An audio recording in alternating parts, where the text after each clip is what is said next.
In front of me is Blackview Tab 16 Pro, and today I would like to show you how you can add audio or video file to text message.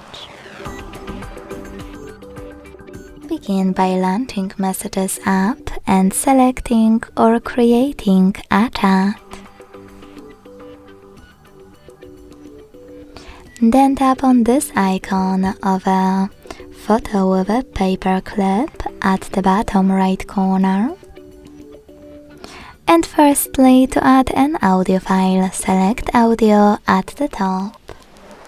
You can also look for it in one of those apps or click on those three lines at the top left corner to pick one of those sources.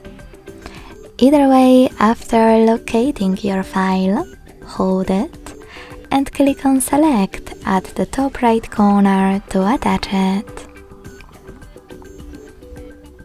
If you prefer to add a video on, access the same section and tap on Videos at the top.